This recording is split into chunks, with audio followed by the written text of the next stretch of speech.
little bit about what I'm going to tell you and who I am. My name is Jaya Baloo. I'm good at screwing up with mics. Basically, I'm a freelance consultant. I really apologize for hurting any ears in here. But I'm a freelance consultant working in the Netherlands, and I work in the Netherlands as well as out of it on the field of interception. So I've set up some systems. So although I'm not the bad guy, I do kind of help them set up tapping systems for IP tapping and email interception. Okay. Moving right along. This talk I had made for Black Hat, and it's a bit Eurocentric, so it's not really focused on the US situation, but what is the same for the US as well as in Europe is that the vendors who are providing commercial tapping software and hardware are the same, so that portion will be the same and will be useful, hopefully. So basically, what do we mean when we say lawful interception? Lawful interception just means that the action is based on a legal premise, on a warrant.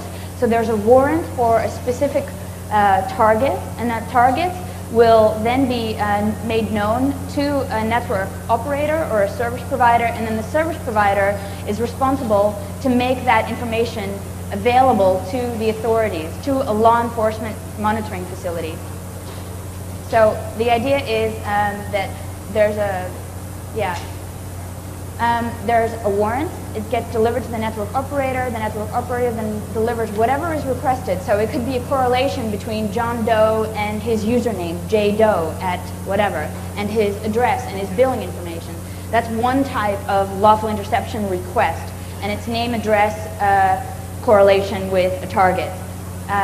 Or that the authorities may have one thing or the other, and they need the network operator to make the story complete about who he is in a communications environment. And it could also be, of course, a full content warrant. So what they want is they think that he's selling drugs to Colombia, so they want to intercept all of his email communications to the Bogota cartel. And they will then request a warrant for that target ID and specifically for all his emails. Or they'll say, okay, what I would like is a full TCP tap on this particular user. So it's the same situation, but a different kind of warrant that's then issued. Okay, so the most common arguments for interception everywhere, you know, you've got the big five, terrorism, pedophilia, cyberstalking, data theft, which is like really industrial espionage and that carries some sort of fraud background, and drug dealers on the internet. This is their backlash. So they're not supposed to be intercepting for everything else. For petty crimes is not really a big argument in favor of interception. Although it does happen, it's not the norm. And of course, why do you not want to intercept? Privacy issues and security issues. Security issues primarily from an operator perspective, that your LI system becomes the weak point in your network. Because a lawful interception system needs to be so intimately connected sometimes to your regular production network, it becomes a potential failure point. So you don't want anyone hacking your LI system. That would be a bad thing. So, okay, there are like definite legal issues with lawful interception. I'm going to try to run through this because I'd like to show you a video that's actually normally reserved only if you're a Fed. So I'm showing a video that you actually never would get to see normally. But in order to do that, I need to rip through some of these slides because I have about 40 slides. So forgive me if I'm speaking too fast. But if you've got a question, raise your hand and we'll tackle it. Okay, so what are the legal issues in LI? What we're collecting is data evidence that should be able to be admitted in court. And normal evidence has certain characteristics. It's supposed to be admissible, it's supposed to be authentic, and it's supposed to be accurate, it's supposed to give you a whole story about what's happening, and it has to be convincing to a jury or a judge who's actually deciding the case. And there's some intrinsic problems when you're talking about digital evidence because it's not necessarily admissible. The intercepted information that you're collecting, it differs per country in Europe and in the United States. You can't explicitly link it to an individual. So unless John Doe's fingerprints were on his laptop, and like you've got some sort of biometric fingerprint authenticator on that laptop, you can't always explicitly link the actions that were done from that IP address to that person. So he could always say, ah, that was my next door neighbor who sometimes comes in and uses my computer, or that was my colleague at work. It wasn't me. And I'm, you know, even though I was shown as being at work at 9:25, you know, it could have been the cleaner. So yes, of course I leave my laptop sometimes unattended or whatever. So these are all issues. Also, convincing to juries or a judge is quite an issue, because judges and juries, they make legal decisions, not scientific ones. So when you have lawyers that are a bit savvy, that are arguing against one another about the probative value of the evidence, you have like distinctions between, okay, well, can this really be something that we can accept, this scientific challenge? And usually these decisions are not made on any scientific value at all. The other issue is, of course, it's a virtual scene of the crime. It's a virtual locus delicti, and it's actually hard to find criminals caught in the act or in delicto flagrante. And you have additional questions like, how do you handle this expert well, I already told you about that, about the expert evidence. And finally, the case for treating intercepted evidence as secondary and not primary evidence is a case that's done in the Netherlands. So in Holland, when you have collected intercepted information, you can't say that this is the smoking gun. It's not enough to convict someone of anything. So it can be additional. You can have it as a backup to whatever else that's there, you know, the little vials of cocaine all over the room, etc. And look, he sent the email to Bogota. Okay, that's fine, because it's secondary. And secondary also means that it's not the actual evidence, but it's a copy of that evidence. Just to let you know, I am not a lawyer and I do not play one on TV, so any really, really technical legal questions, you're better off asking Jennifer Granick or people from the EFF. They're far better at answering them than I am. Okay, interception of internet services. When we talk about IP services, we don't just talk about the actual service. So it's not just surfing HTML traffic or SMTP or chat or ICQ. It's also the actual access to the internet. So that's the area or the level at which you're intercepting. There have been decisions made by standards body as to what level you're intercepting at, as well as who has the responsibility to conduct the interception. Encrypted traffic is an interesting question that's always brought up. So if I encrypt my traffic, will the Fed still be able to get it? And the answer is, who knows? Because the operator or the telco or the ISP is only responsible for, on the basis of a warrant, capturing, collecting, correlating that traffic to a particular user, sending it forward to the law enforcement agency.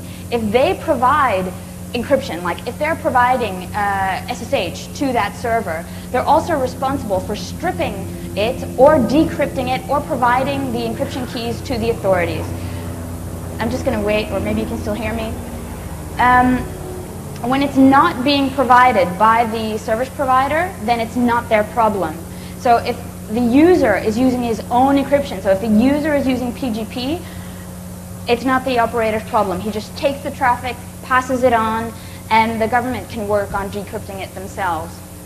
So this is actually a pretty, yes? Can a user be compelled to provide their keys on the court? Yes, in certain countries. The question was, can the user be compelled to provide the key by the courts? Yes, and in certain countries in Europe, he can.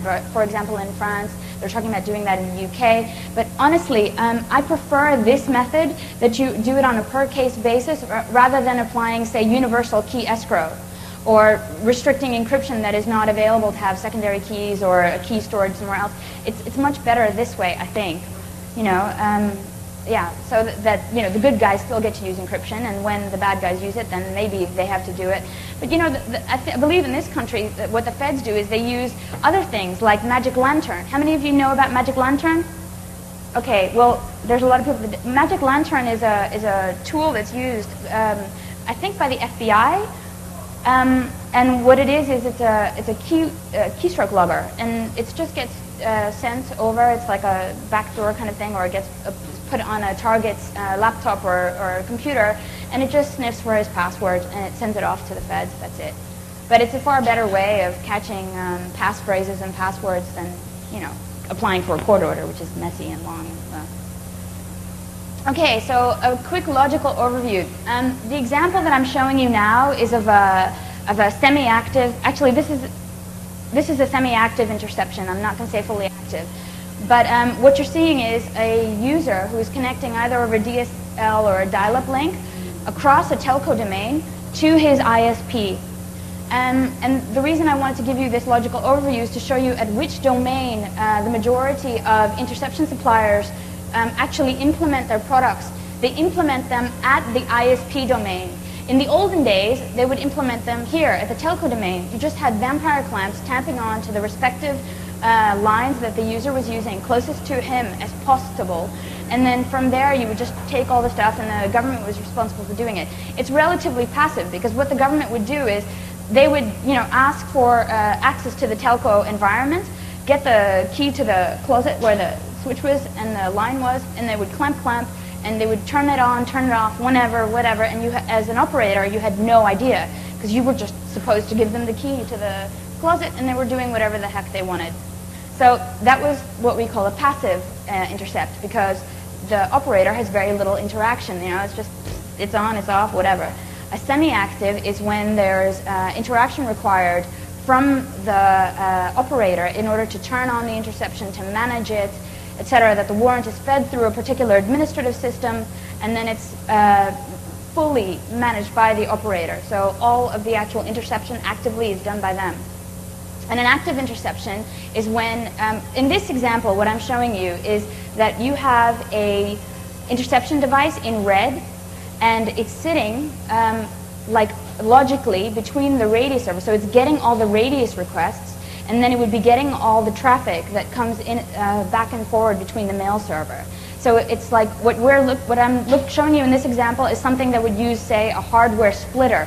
So it takes all the traffic, it copies everything, it filters it for the relevant information, and then it forwards. So when you have John Doe logs in, he gets a radius address, he gets an address from the radius server, and then once he gets that address from the radius server, a filter is placed for that IP address for all his subsequent mail traffic. This is semi-active. An active intercept is when this little red box is actually on the mail server, or you're getting a blind copy forward. That's because it's much more intimately tied to the actual production environment. A semi-active approach is that you have a production environment on one side, and then you have a lawful interception environment on the other, and it's all arranged via hardware splitters.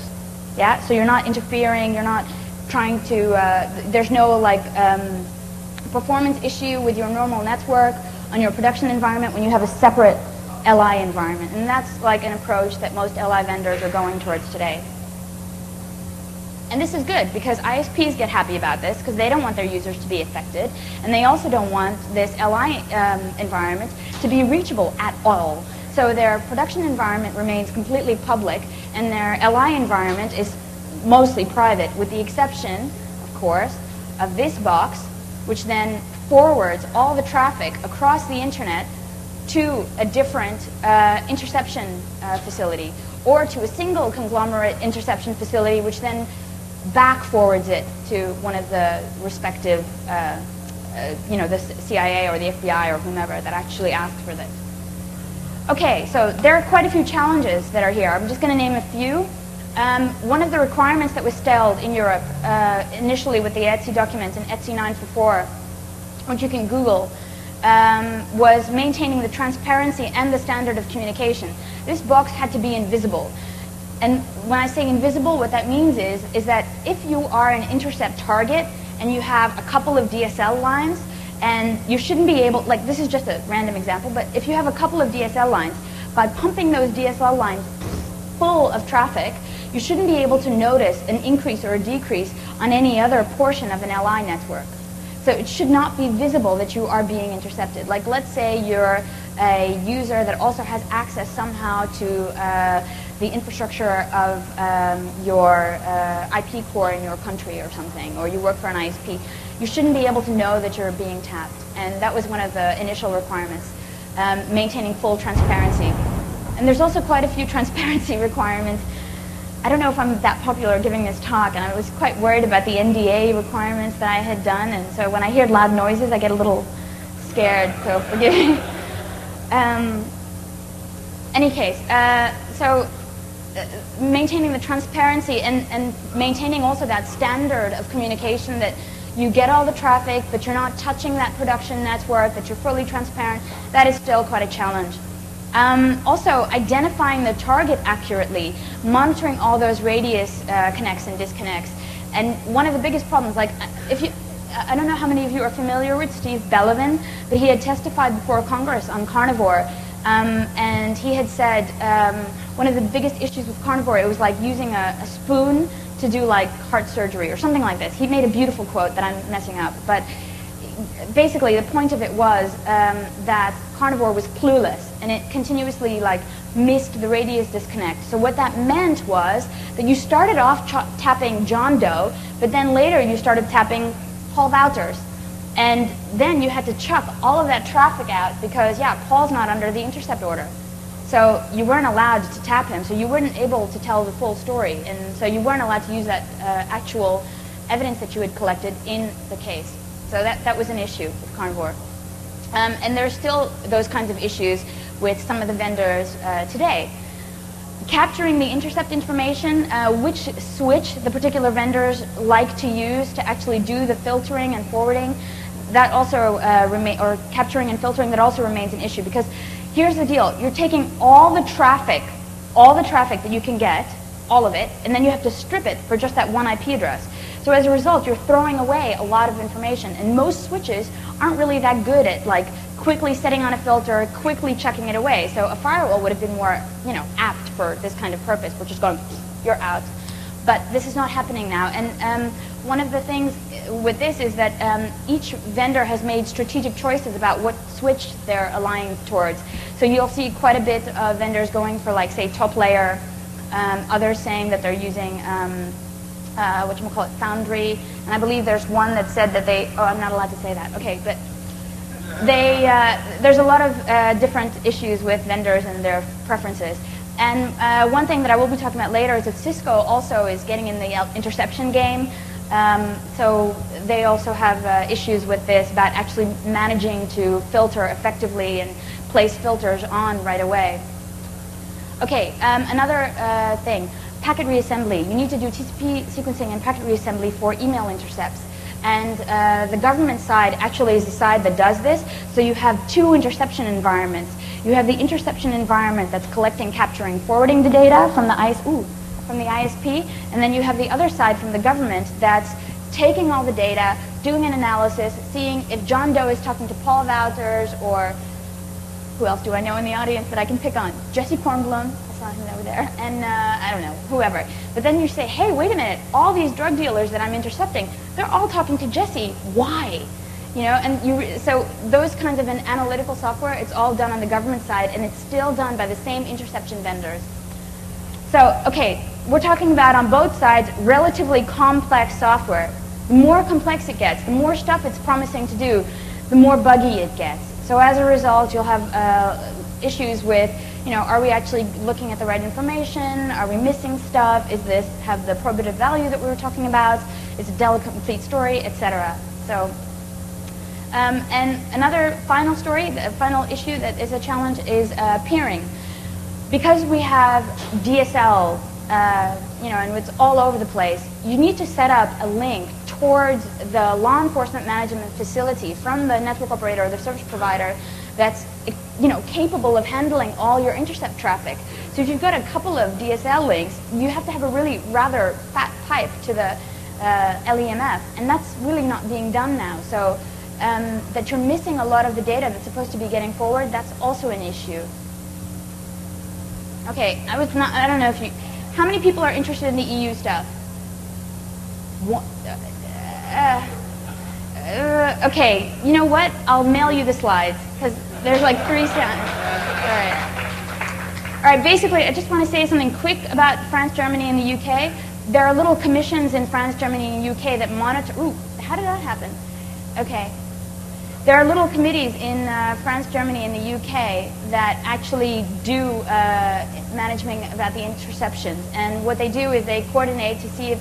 Okay, don't look now. Jeez. All right. But what they do is they actually look at to see if the interceptions are valid, because they have had quite a problem with misuse of the interception order. So, you know, politicians were being intercepted and the press were being intercepted. So this was quite a problem before. Okay, you know what? I'm going to show you the movie now as a nice segue, which I didn't plan. Okay. Can I have this mic on, please? Forgive the 70s porn music, and I'm not promoting them. They're just a vendor, and I happen to have had this this thing, and I thought it was a nice, cute thing to show you all. So,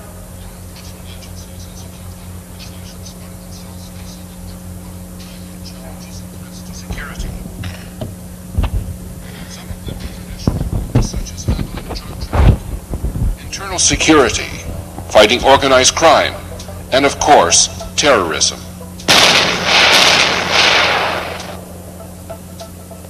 Others are new, such as cybercrime and the proliferation of weapons of mass destruction.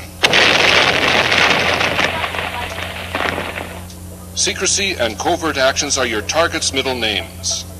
They operate both locally and worldwide, trying to inflict as much damage as possible. In order to remain undetected, they use a variety of advanced communication techniques such as the internet, cellular, and satellite phones. NICE has incorporated its expertise with the operational background of intelligence experts and is proud to introduce its NICE-Track product line. NICE-Track complies with the international standards for lawful interception, such as the European ETSI, the American CALEA, and various proprietary protocols. In addition, NICE-Track features a non-intrusive passive mode for interception of network trunks. NICE-Track may be configured in various ways, from a small-scale local system up to a full-scale nationwide system with central and remote sites. The technical concept behind NICE-Track includes various redundancy options such as RAID 5 mirroring and hot swappable devices for the system's components, providing smooth and uninterrupted operation around the clock. An intuitive, user-friendly command and control interface enables the system administrator to easily monitor the technical status and operational workflow of the system.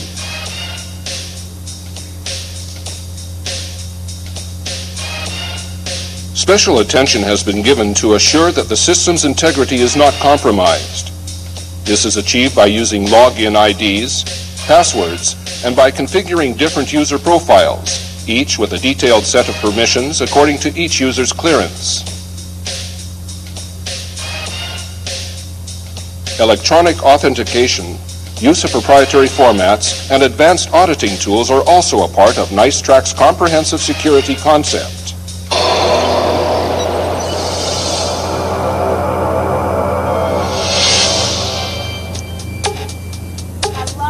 I love this part. I think you're going to like it too, but remember, it is fictional, and this is promo stuff that's given to the feds. This is all promo marketing stuff, so what I'm just trying to show you is what they get to see. In some cases, as in the case you are about to see, the plot begins when a court issues a warrant allowing partial or full monitoring of a suspect's telecommunication devices. This is done after the law enforcement agency is tipped off about possible subversive or criminal activities of a certain suspect.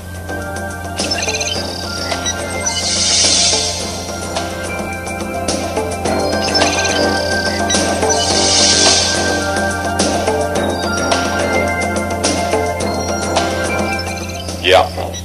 Hello, Mirage. This is Maverick. Yeah, hey, we need to meet soon. It's very important. Well, send me your instructions to my machine. You know where to... Yeah, I remember. Tomorrow, 10 o'clock, according to my schedule. Of course. I hope to see you soon. Yeah, me too. Okay, bye.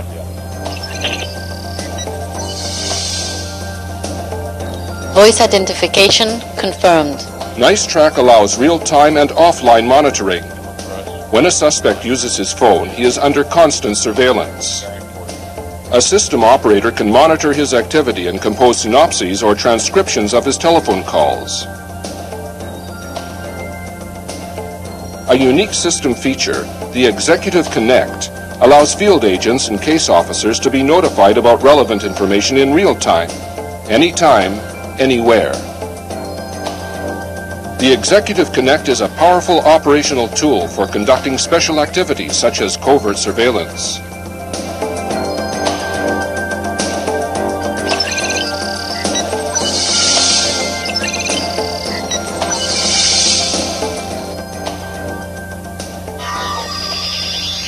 NiceTrack allows monitoring of a wide range of communications protocols, including Group 3 and various non-standard fax protocols. As the use of cellular technology is constantly widening, law enforcement agencies and security organizations genuinely need to effectively monitor this communication medium. NiceTrack fully answers this requirement. In addition, the system offers usage of GIS data in order to conduct real-time or offline surveillance of a target's movements. This way, authorities may have a wider intelligence outlook and gain better insight into a target's behavior pattern. Hostile elements extensively use computer communications for their purposes. In order to deal with this menace, NiceTrack offers a unique and comprehensive solution for monitoring various sorts of computer communications, such as emails, voice over IP, chat, and instant messaging.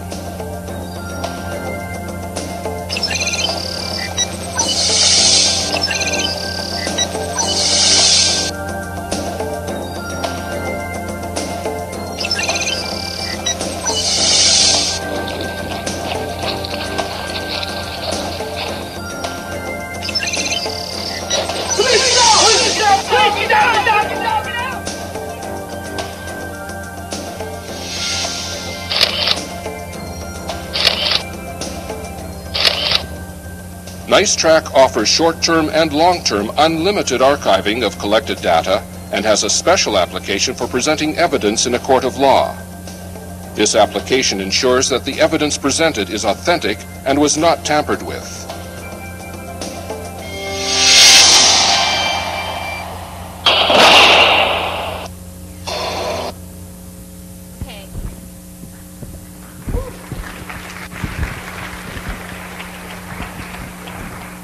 Okay, I take it that those were for the boys at NICE in Israel because their product promises a lot.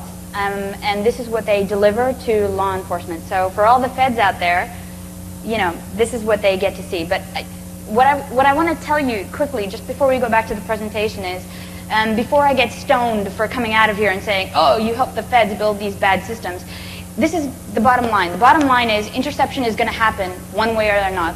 And there are bad guys out there that do deserve to get intercepted. As long as it's being done on a responsible legal basis, and it's really being done for the really, really bad guys, I think that's what, you know, you need to do. I think you need to get active in the right way. So, yeah, I just wanted to make that little pitch about why I do this. And if you are interested, there's more stuff on different websites of different vendors that I'm going to mention. There's other systems out there. NICE is just the only one that let me use their promo video. Okay. Let's just slideshow. Oh, okay. I should have used OpenOffice. I apologize.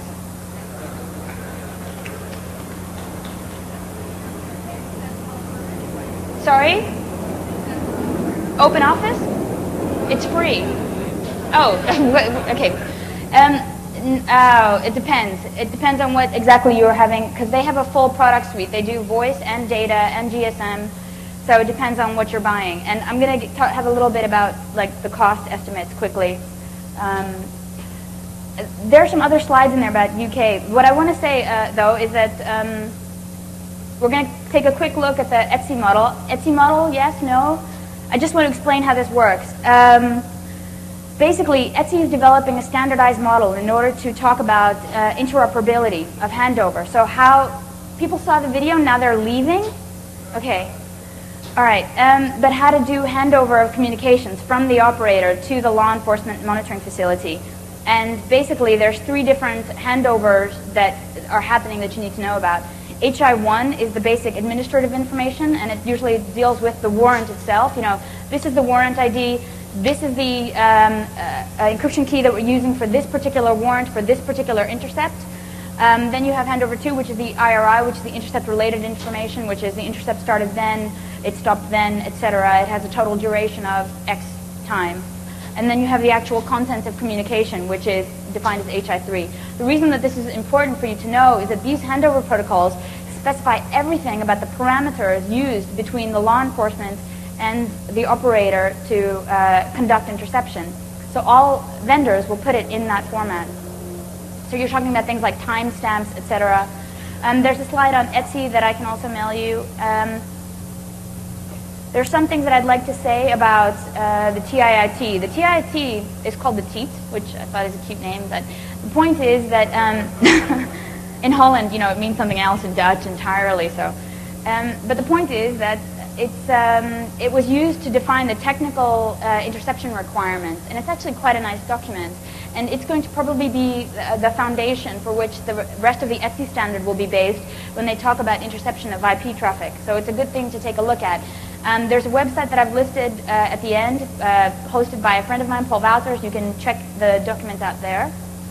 The general architecture for this is that you get a warrant from a law enforcement agency. It contains the HI1, which is the administrative stuff to start the warrant, like the interception key, etc. It goes to a lawful interception warrant administration desk, which then gets forwarded to the appropriate ISP. And then this ISP is responsible for actually, you know, conducting the intercept, sending it out over the internet, and then finding its way back to the LEMF. Okay, so what do these little boxes do? We have, all the way on the left, we have the S1s, and what the S1s do is they get the target traffic for the target entity, they put a timestamp on it, they generate a SHA hash, or the first 64 packets. And this is all part of the specification for the HI2. And then they encrypt the target packets, the 64 target packets, with a key specific for this particular intercept. It's then sent forward to the S2. The S2 is just a router. The S1s are either switches or routers. It depends on what their function is across the network domain. The S2 then collects it. It distributes it randomly over 6 different IP addresses, or at least that's what it's supposed to do. The 6 different IP addresses that it's supposed to submit it over is supposed to be 6 different locations for the T1s, which is on the government side, the boxes that are supposed to collect all this information. But right now, in the implemented examples in the Netherlands, it's not over 6 different IP addresses, so it's not distributed randomly yet. And this connection over the internet is either supposed to use TLS or IPsec, depending on the vendor that's used by the particular ISP on this side. Because in Holland, the ISP can choose which vendor they want to use to implement lawful interception requirements. And then on this side, it just needs to be interoperable with all of the other ones. So this is the hardest part to set up. And then it gets distributed to the proper T1s. And what they're using in between them is X509 certificates for authentication. The S3 is there, and it's just the box that like sets up the interception, puts an LI ID, a lawful interception ID, on the intercept request, and then manages it for the rest of the time that the target is being intercepted. It also collects billing data, which is interesting because in the Netherlands, ISPs, or operators, whoever actually does the intercept, gets paid by the government per intercept that they carry out. This is a bit of a conflict of interest, just a wee bit, tiny bit. But that's what the S3 is supposed to do. So it's actually, when an ISP buys its stuff, it's in their best interest to have a couple of intercepts happening so that the stuff that they bought kind of pays for itself. Oh, hey, what? This is really annoying. By the way, you know, the only reason I'm using like Windows now is because I needed to show you this MPEG file and I didn't configure FreeBSD to see the MPEG. So. Nailed it. Okay.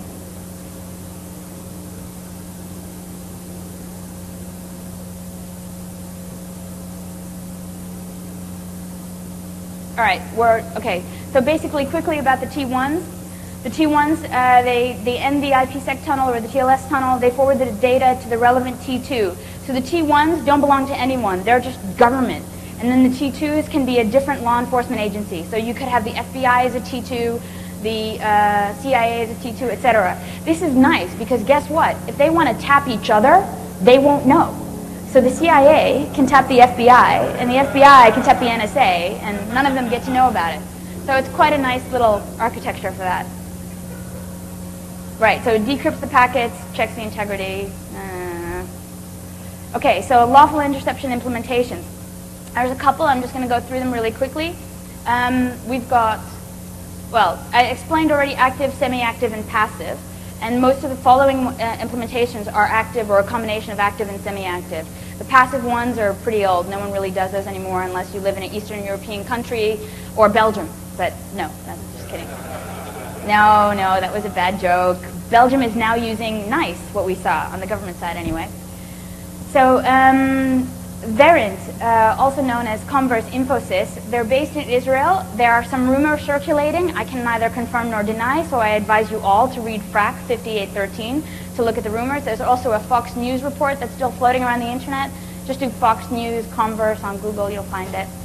But the allegation that was made was that because Verint was based out of Israel, that the Mossad had built a back door into the interception software, that when an interception was conducted by the FBI, that it would then be tunneled back to Israel, so that Israel got a chance to look at all the intercepts being done by the FBI. So I think the Fox News report made it sound more like Israel was tapping the FBI, but that wasn't really it. They just had a back door to their own software. One thing you should know is that in Holland, in the Netherlands, on the government side, we use, or they use, or whatever, they use Converse Infosys, or Verint, as their T1. So the box that does the collection and then the decryption for the proper law enforcement agency is Verint. And it is the #1, it's like the market leader. So, you know, it's not just a couple of countries like America and Holland that are using it. There's a lot of people using Verint. And one of the, how do they say, they have a strategic relationship with TopLayer as the switch vendor to conduct the intercept. And they have also issued a response to all the allegations that were levied against them by Fox News. One of the allegations was, well, they're using foreign language keyboards. They're using Hebrew keyboards, so we can't tell what they're doing when they're coming into the interception facility. All the monitoring and maintenance is done exclusively by them. They don't teach the local staff how to use the systems. They don't release the source code, so no one can check the veracity of the back door or not. These are all allegations that were weighed up against them. They've answered it by saying, we do not use foreign language keyboards, we use English, duh. And then they have said, and to the second one, we do train local staff. And to the third one, I forgot what the third one was. Oh, we don't have a back door, but we won't show you our source code anyway. So that's what they've said. I'm just trying to be fair and tell you both sides of the story. It's up to you to make up your own minds. Okay, NICE was the video that we just saw. They're used in Belgium as the T1. They do everything proprietary. All the boxes are proprietary. Converse uses Microsoft. So if that's a comfort, I don't know. But NICE is proprietary. It has been implemented for Etsy, so it's using Etsy and Kalia. That's another issue with Converse is also, or Verint is also using Etsy Kalia. That's something that's required from both sides of the Atlantic. One of the things that they claim to do is topic extraction. So across all the traffic that they collect, they're able to do high-level topic extraction, keyword spotting, remote sending, like that Executive Connect package is supposed to send it remotely to an agent. So this is quite a bit of features built onto Standard LI. They also claim to be able to do automatic language detection and translation on the fly. So yeah, maybe. They also run on Windows NT, so more happiness. They also have a standalone internet telephony solution right now, which eventually they plan to migrate into one big scary package. ADC and SS8 is proprietary, but it's primarily used for large bandwidth. So if you own a satellite station, you shall know that they use ADC because for satellite connections, it's very popular to use SS8 or ADC. They also support Kalia, ETSI, and they also use top layer. Accurus is based out of Ireland. One of the first limitations from release 1 until the current release is that they have a maximum of 50 concurrent taps. That's a significant problem. I mean, believe it or not, there's a lot more taps being conducted by the operators and the ISPs today than 50 per machine. So that's an issue. The solution isn't dependent on a switch type, so they do have flexibility in which switch they'll be using. You can use a single S2 as a concentrator, so that means if you have S1s deployed all over the country or the world, you use one S2 to collect all of that back from the S1 and ship it back to the LEMF. In terms of cost savings for an operator or an ISP, this is a very good thing.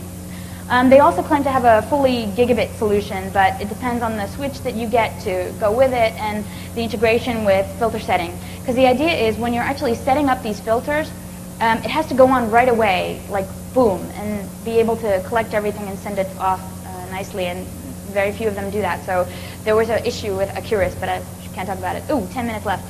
They also support Kalia and ETSI. Finally, it's about the money. Someone asked a question about the money, and she's right there. Well, it depends. She asked how much the government pays for that software. And the solution for the ISP side can be anywhere between $100,000 to $700,000 for the ISP. The government side, it depends, because the government side actually needs to do a bit more work than the ISP side, so those can run up. It also depends on who you get to provide it. One of the, or I should say, the largest ISPs in the Netherlands, they use a solution that comes from a small company called Pine that actually built a solution, scratch for $100,000, which is pretty good because it was 1/10 of some of the other people were asking for a solution. But this kind of money is serious money, and a lot of ISPs can't afford it. So it depends on what the government will require. I'm not really sure about too many of the prices. But the UK government expected to spend $46 billion over the next 5 years just on interception stuff, staff, training, And then they went back before the House and they said, well, $27 billion, that's our currently reduced estimate. There was recently a report in February about doing email interception by the UK authorities, and there was another quote of another $20 billion that was going to be estimated for actually it was data retention. It was data retention, and it was in the UK by Yahoo. Yahoo said that if you want us to do the amount of data retention you're telling us to do for 6 years, then it's going to cost us like 20-some-odd billion to do that. There's just no way we can do that for less than that. So the government was going to go back and think about it. So, anyway, the division of costs. In Europe, the current division of costs is that the capital expenditure, the stuff it costs to build it, is borne by the ISP, and the operational expenditure to maintain it is done by the government. That's why the government pays you per warrant. I'm really going to finish quick. There is a penalty for non-compliance. In Holland, it can be as severe as having the house arrest of the CEO of the ISP. He just gets to sit at home. So, you also have $250,000 in fines, which is also pretty painful, but yeah. Okay, and there is cooperation between the ISPs to choose a single tool, and that failed miserably. So all the smaller ISPs that wanted to get together and should have, they said Linux, Windows, and it was all painful and it was gone. Okay, this is conclusions for law enforcement. So all the law enforcement people here, read that later. Future developments and issues. Because the EU is expanding, LI is going to be, it's a requirement to join the EU that you have to be able to intercept all your communications traffic. It's a requirement in the majority of European countries that if you cannot intercept, you cannot offer communications to the public. They will shut you down. So that's quite an issue. Data retention decisions are still being worked on. Eventually there will be an Infopol organization that monitors, manages, and maintains. We're talking eventually about a situation where you're looking at borderless lawful interception capabilities. So lawful interception is going to be conducted from Europe to America to France, just, seamlessly. And the request for intercepting someone in another country will flow much more easily than it does today. The ISP role, is it going to expand or will it diminish when you have something like borderless LI? Because right now in Holland, the ISP role is rather high. But if you want to make it so widespread, you might have to shift the responsibility scale. Quantum cryptography is going to be another big, huge challenge, because think about it. Forget if you are doing encryption. Forget if you're intercepting.